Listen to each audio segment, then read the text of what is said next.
Live news, खबर तो पक्की है। नमस्कार, मैं शंभू कुमार, आप देखें लाइव 24 में। मेरे साथ अमित कुमार जुड़ेंगे जो आज रेलवे का एग्जाम दिया है नर्सिंग सुपरिटेंडेंट को लेकर के। कैसा पेपर था और किस तरह का पेपर था, सिलेक्शन का कट ऑफ क्या होगा, उस पर हम बात करेंगे। कैसा एग्जाम हुआ था? एग्जाम कैसा हुआ आपका? एग्ज़ाम तो ठीक ठाक गया है, रिजल्ट बन जाए उसके बाद ही एग्ज़ाम को बोला जाता है। लेकिन एग्ज़ाम का पेपर थोड़ा टफ था, से भी थोड़ा टफ था पेपर का लेवल। हाँ, पेपर का लेवल थोड़ा था, मतलब कहने लायक था।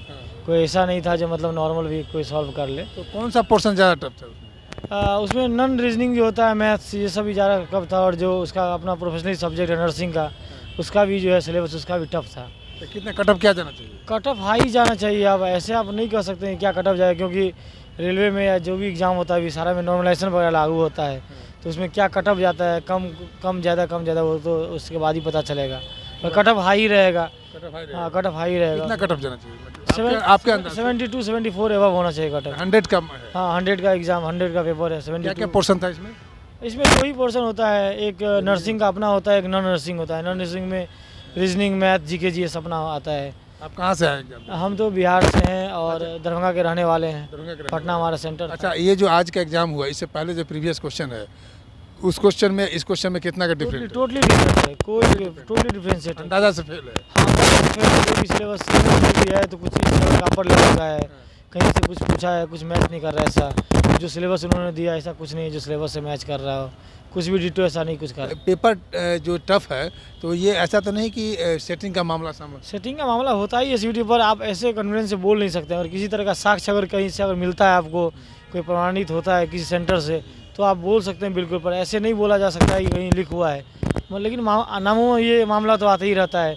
अभी बिहार में आप रिसेंटली देखे होंगे, जितना भी ऑनलाइन पेपर हुआ है सब में धांधली हुआ है। अभी इससे पहले मुखिया जी पकड़ा, मुखिया का नाम सुने होंगे, सबसे बड़े सेटर है यहाँ के। तो उन्हीं चीज़ों से डर लगता है कि इसका भी लेट न लीक हो जाए, कहीं कुछ हो। अब क्या है नहीं पता, पर अब देखते हैं क्या आता है। एग्जाम भी बीपीएससी भी एग्जाम देते हैं क्या? बीपीएससी का एग्जाम हम लोग के इधर नहीं आता है। नहीं, रिजल्ट इसके शिक्षक की बात कर रहे हैं। हाँ, नहीं, टीचर वाला तो अलग है, हम लोग का तो फील्ड अलग है।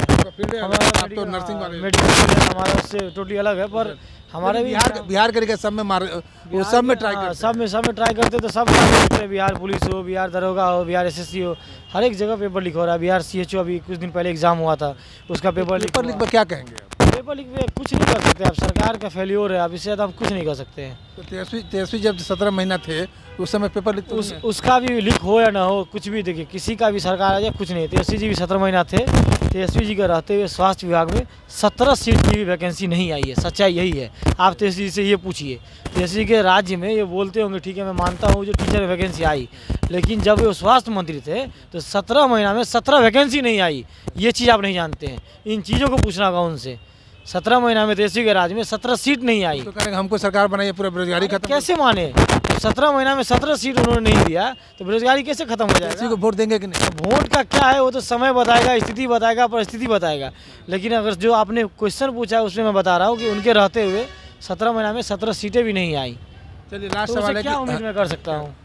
उनसे उम्मीद नहीं है? कोई उम्मीद नहीं कर सकता हूँ। कैसे कर सकता हूँ? जब 17 महीना में उन्होंने 17 सीट नहीं दिया तो 5 साल के लिए वो 10 लाख देंगे, 20 लाख देंगे, 5 करोड़ देंगे।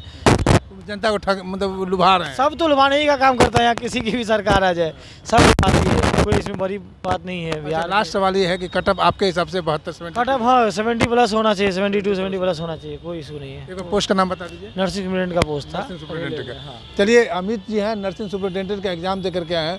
बहुत दुखी है, बोर्ड से दुखी है इस बात को लेकर के, जो प्रीवियस क्वेश्चन और आज जो एग्जाम हुआ उस क्वेश्चन में आकाश जमीन का अंतर है। इनका कहने का मतलब है कि सिविल सर्विस के रैंक के लेवल का क्वेश्चन था। बोल रहे हैं कि मेरा माथा चकरा गया, कुछ समझ में ही नहीं है। एग्जाम देते माथा चकरा गया। बहुत अपना सिलेक्शन के बारे में क्या? सिलेक्शन वो आप जब तक रिजल्ट ना हो तब तक कहना मुझे। अब जा रहे हैं, आप कितना टच करते हैं? मैं तो टच किया हो। हर एक बोर्ड का अलग अलग कट ऑफ जाता है। अच्छा, हम तो बिलासपुर बोर्ड से भरे हैं, कोई कलकत्ता बोर्ड से भरा है, कोई पटना बोर्ड से भरा है, तो सबका कट ऑफ अलग अलग जाता है। उधर का कट ऑफ कितना जाता है वो देखते हैं क्या आता है रिजल्ट। चलिए, 65 ये नंबर मतलब बना करके आए हैं, 72 कट ऑफ करते हैं। और देखते हैं कि जब तक ये कह रहे हैं, अपनी ईमानदारी से कह रहे हैं कि जब तक मेरा सिलेक्शन नहीं हो जाएगा तब तक हम ये कैसे हो सकता है, कैसे कर सकते हैं मेरा एग्ज़ाम अच्छा किया। लेकिन इनका कहना है कि बोर्ड थोड़ा नाइंसाफ़ी किया है, क्वेश्चन इतना टफ दे करके। प्रीवियस के क्वेश्चन के हिसाब से सिलेबस से आउट ऑफ सिलेबस है और आउट ऑफ सिलेबस के आधार पर क्वेश्चन दिया गया है तो थोड़ा सा विद्यार्थी के लिए मुश्किल हो गया है, लेकिन इसी में सब विद्यार्थी पास करके कोई फेल करेंगे। मैं शंभू कुमार, कैमरा जर्नलिस्ट सुधर्मा के साथ पटना। अगर मेरे चैनल को लाइक और सब्सक्राइब नहीं किए हैं तो लाइक करें, सब्सक्राइब करें। Thank you so much. Live news, खबर तो पक्की है।